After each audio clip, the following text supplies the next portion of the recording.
"Dad, figure it out. Not my problem." My own daughter Jennifer said those words before hanging up on me. I stared at my phone, holding $333 million in lottery winnings, and smiled. She had just failed the most important test of her life, and she didn't even know it. If you're watching this, subscribe and let me know where you're watching from. You're probably wondering how a 59-year-old retired mechanic from Texas ended up with a fortune this size, testing his own daughters like some kind of twisted fairy tale. Well, let me take you back to where this all started, 4 weeks ago on a Tuesday morning that changed everything. I'm Patrick Mitchell, and I've been buying the same lottery numbers for 20 years. My late wife's birthday, our anniversary, and the day my grandson Timothy was born. Call it sentiment, call it stupidity, but those numbers meant something to me. Anthony, my neighbor, always joked that I was throwing away good beer money. "Patrick, the odds of winning are worse than getting struck by lightning while being eaten by a shark," he'd say every week as I walked to the corner store. That Tuesday started like any other. I was having my morning coffee, watching the news when they announced the Mega Millions numbers. I wasn't really paying attention until I heard the first number, 14, then 23, then 31, then 47, then 52, and finally, the Mega Ball 18. My hands started shaking as I grabbed my ticket from where it was stuck to the refrigerator. All 6 numbers matched perfectly, $333 million. After taxes, still over $200 million. More money than I could spend in 10 lifetimes. My first instinct was to call Jennifer, my older daughter, then Rebecca, my younger one, then little Timothy. Well, not so little anymore at 20. I wanted to share this miracle with the people I loved most. But something held me back.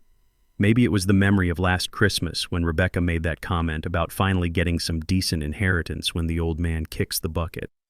Maybe it was Jennifer's constant hints about me downsizing because the house is too big for just one person. Or maybe it was pure intuition. But I decided to wait. For 4 weeks, I kept the secret. I met with lawyers, financial advisors, set up trusts. I planned carefully. And then I decided to conduct a little experiment. If my daughters truly loved me, they'd help me when I needed it most, right? Even if they thought I had nothing to give in return. The test was simple. I would call each of my daughters, tell them I needed help with money for my heart medication, and see what happened. The medication story wasn't entirely false. I do take heart pills, and they are expensive. But with my new fortune, money was no longer an issue. Love, however, was about to become one. But that phone call with Jennifer wasn't even the worst part of my test. Rebecca's response was somehow even more crushing than her sister's.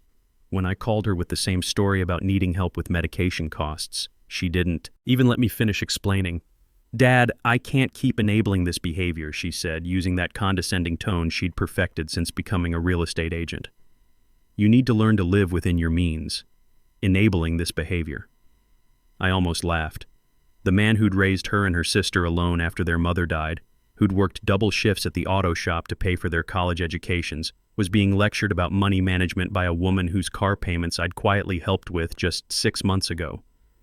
"Rebecca, I'm not asking for much, just enough to cover my medication until my Social Security check arrives."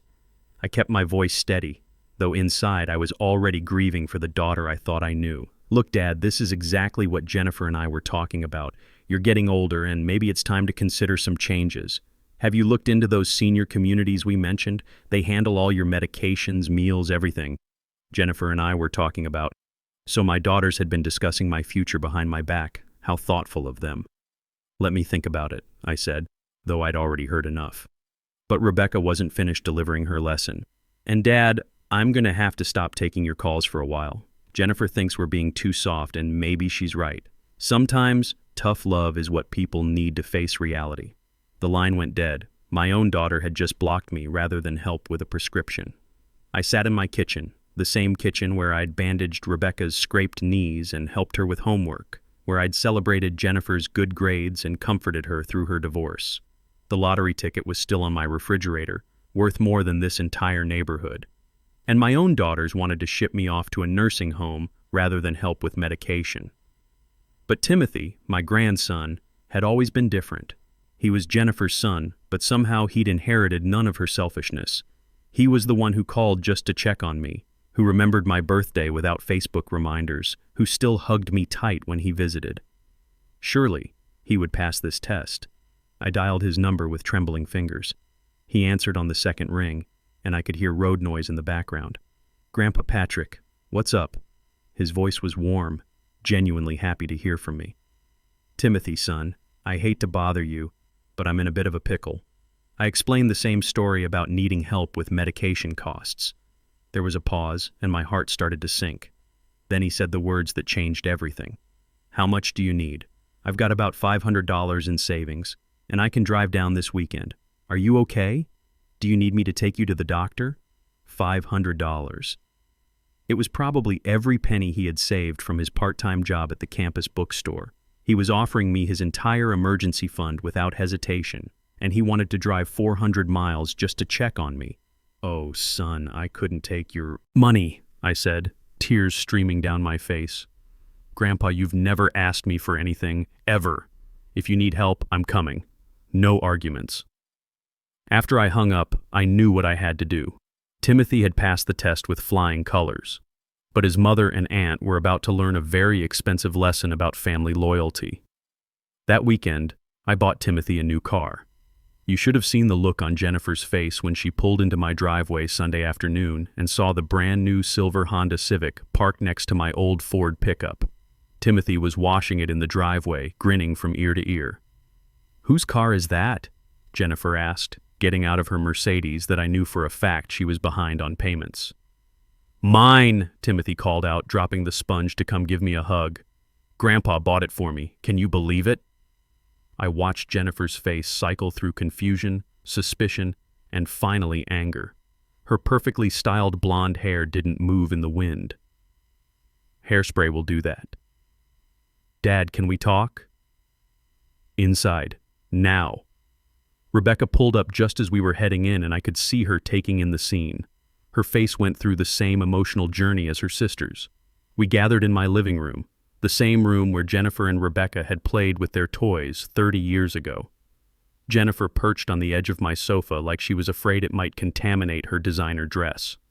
"Where did you get the money for a car?" Rebecca demanded, having let herself in without knocking. "Last week you were calling us, begging for help with prescriptions." Was I begging? I tilted my head, genuinely curious about her word choice. I thought I was asking my daughters for assistance. Silly me. "Don't play games, Dad," Jennifer snapped. "How much did that car cost? $22,000? $23,000? Where did that money come from?" I settled into my favorite recliner, the one their mother had bought me for our 20th anniversary. "Well, I decided not to buy my heart medication this month. Apparently cars for loving grandsons are more important than keeping this old ticker beating." Jennifer gasped. "Dad, that's crazy. You can't stop taking your medication. Oh, now you're concerned about my health. How thoughtful." I kept my voice sweet, but I could see Rebecca catching on to my sarcasm. "This is insane," Rebecca muttered, running her hands through her hair. "Timothy, get in here." My grandson appeared in the doorway, still beaming. At 20, he had his mother's dark eyes, but thankfully not her selfish heart. "Timothy, you can't accept this car," Rebecca said firmly. "Your grandfather clearly isn't thinking straight. He stopped taking his medication to buy you a car. That's not love, that's mental illness." "Aunt Rebecca, what are you talking about?" Timothy looked genuinely confused. "Grandpa's fine. We had a great talk yesterday about college, my job, everything. He's sharper than all of us." "Son, your grandfather called us last week begging for money," Jennifer chimed in. "Now suddenly he has $23,000 for a car. Something doesn't add up." Timothy's expression shifted, and I could see him putting the pieces together. This boy was smart. Scholarship to Texas A&M, studying business. He looked at his mother, then at his aunt, and I saw understanding dawn in his eyes. "You called them asking for help?" he asked me quietly. I did. I told them I needed assistance with my medication costs. And what did they say? Jennifer and Rebecca suddenly found the carpet very interesting. The silence stretched until Timothy filled it. They said no, didn't they? "My own mother and aunt refused to help you with medicine. You need to stay alive." "Now, Timothy, it's not that simple," Rebecca started, but Timothy held up his hand. "But when I offered to help, you bought me a car instead." Timothy's voice was soft with wonder. "This whole thing was a test, wasn't it, Grandpa?" Smart boy. But his mother and aunt were about to get much smarter, too. "A test?" Jennifer's voice rose to that pitch dogs probably found painful. Are you seriously telling me this was all some elaborate scheme? I looked at this woman I'd raised, with her perfectly styled hair and her designer handbag that cost more than most people's monthly rent. Scheme is such an ugly word, Jennifer. I prefer to think of it as a character assessment. Rebecca started pacing, which she'd done since she was a little girl whenever she was upset. This is manipulation, Dad. Pure and simple manipulation. Is it manipulation when someone shows you their true colors? I asked, keeping my voice calm. I made a simple request for help. Timothy immediately offered everything he had and wanted to drive 400 miles to check on me. You, Rebecca, lectured me about enabling behavior and blocked my number. Jennifer told me it wasn't her problem. Those were your choices, not mine. We had valid concerns, Rebecca protested. You've been struggling financially, making poor decisions. Have I? I stood up and walked to my desk, pulling out a folder I'd prepared for this moment. Let's talk about poor financial decisions. Rebecca, remember when you bought that BMW 2 years ago, the one you couldn't afford? Who quietly paid your insurance for 6 months so you could get financing? Rebecca's face went pale. Jennifer turned to stare at her sister. And Jennifer, that spa retreat you took after your divorce when you were getting back on your feet. Who do you think covered your mortgage payment for 3 months while you found yourself? How did you? Jennifer started, then stopped. I know about all of it. Every emergency loan you never paid back, every favor you forgot to acknowledge, every time you took my help for granted while planning what you'd inherit when I'm gone. I sat back down, amazed at how calm I felt. Did you really think I was going to spend my remaining years being treated like a convenient ATM by my own daughters? Timothy was staring at his mother and aunt like he'd never seen them before. You guys have been taking money from Grandpa while complaining about your finances to me? While telling me you couldn't help with my textbooks because money was tight? That's different, Jennifer said weakly. We're adults with responsibilities. You're a college student. Timothy shook his head in disgust. No, Mom. I'm a college student with a part-time job and a grandfather who taught me the value of working for what you want, unlike some people. Jennifer was crying now, but I suspected they were tears of frustration, not remorse. Dad, I apologize if we seemed ungrateful, but you have to understand our position. I'm a single mother. Rebecca has her own expenses. You have champagne taste on a beer budget, I said simply. And you've both been supplementing your income with my generosity for years while treating me like a burden. So what now? Rebecca asked, her voice bitter. You're cutting us off? Choosing Timothy over your own daughters? I'm choosing kindness over entitlement. Timothy has never asked me for anything, yet when I needed help, he offered everything. You've both asked for plenty, but offered nothing in return. The room fell silent except for Jennifer's sniffling. Finally, Timothy spoke up. Grandpa, can I ask you something? His voice was careful, like he was handling something fragile. Of course, son. Just how rich are you? And that's when I decided it was time for the second phase of my plan. I smiled at my grandson, this young man who'd proven himself worthy of trust when his own mother and aunt had failed so spectacularly. Timothy, what would you say if I told you that your dear old grandpa won the lottery 4 weeks ago? He blinked. I'd say that explains the car. Rebecca snorted. Dad, be serious. How much could you have won? A few thousand, maybe $10,000? Try again. Jennifer stopped crying, suddenly very interested in our conversation. What do you mean, try again? I walked back to my refrigerator and returned with the lottery ticket. The one that had been hanging there for 4 weeks, like a perfectly ordinary piece of paper. I handed it to Timothy. Read the numbers, son. Timothy looked at the ticket, then at me, then back at the ticket. His face went completely white. Grandpa, this is the winning numbers for the Mega Millions jackpot from 4 weeks ago. 14, 23, 31, 47, 52, and Mega Ball 18. $333 million, I finished gently. Rebecca lunged for the ticket, but Timothy pulled it back. Aunt Rebecca, don't. Let me see that, Jennifer demanded, but I held up my hand. The ticket is just a souvenir now. The money has already been claimed, invested, and placed in trusts. I settled back into my chair, enjoying the look of pure shock on their faces. Turns out, when you're worth over $200 million after taxes, a $23,000 car is basically pocket change. The silence that followed was magnificent. Rebecca's mouth was opening and closing like a fish out of water. Jennifer had gone from pale to red to pale again. $200 million, Rebecca finally whispered. Give or take a few million in investment returns this month. I couldn't help the satisfaction in my voice. Amazing how the market responds when you have that kind of capital to work with. Jennifer found her voice first. Dad, we had no idea. When you called asking for help, if you'd known I was rich, you would have helped me. I shook my head. Jennifer, do you hear yourself? You would have helped your father if you knew there was something in it for you. That's not what I meant, she backtracked quickly. Isn't it? I turned to Rebecca. Daughter, let me ask you something. If I were still living on my small Social Security check and needed help with medication, would you help me? Rebecca's pause told me everything I needed to know. I see. I stood up, suddenly feeling very tired. Well, I think this conversation has been illuminating for everyone. Dad, wait, Jennifer said desperately. We need to talk about this. We need to figure out how to move forward as a family. I raised an eyebrow. Jennifer, 30 minutes ago, you hung up on me when I needed help. Rebecca blocked my number. Now you want to talk about family? Timothy was still staring at the lottery ticket like it might disappear. Grandpa, I can't accept this car, not if... this is too much. And that right there was why this young man was about to become my only heir. But Rebecca and Jennifer were about to find out just how expensive their greed had become. Timothy, son, you offered me everything you had when you thought I needed help, I said, reaching over to squeeze his hand. That car isn't charity.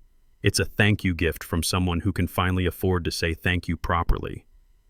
Rebecca had moved beyond shock into what I could only describe as desperation. Dad, I know we handled this wrong, but we're family.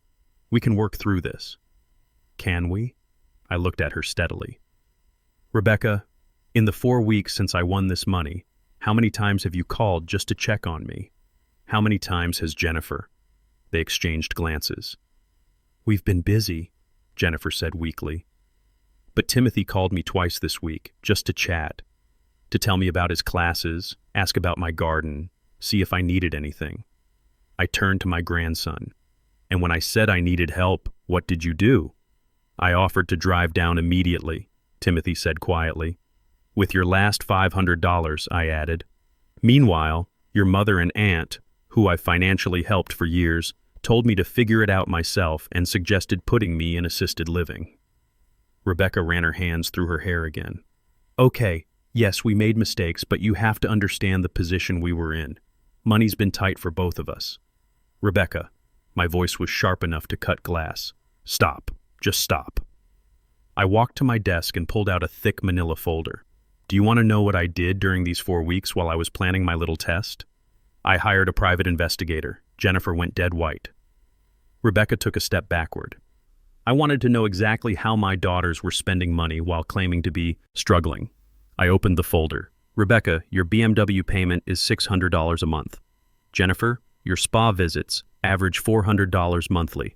Between the two of you, you spent $2,000 at restaurants last month alone. You had us investigated, Rebecca's voice cracked. I had my financial situation investigated.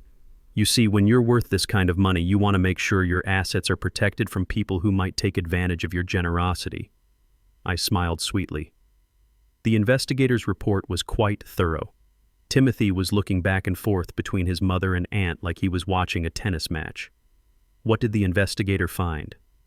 Well, your mother and aunt have been living well beyond their means for years. The designer clothes, the expensive hobbies, the luxury purchases, all funded by credit cards and occasional bailouts from dear old Dad. I pulled out a spreadsheet. Over the past 5 years, I've given or loaned your mother and aunt $63,000 combined. Not one penny has been repaid.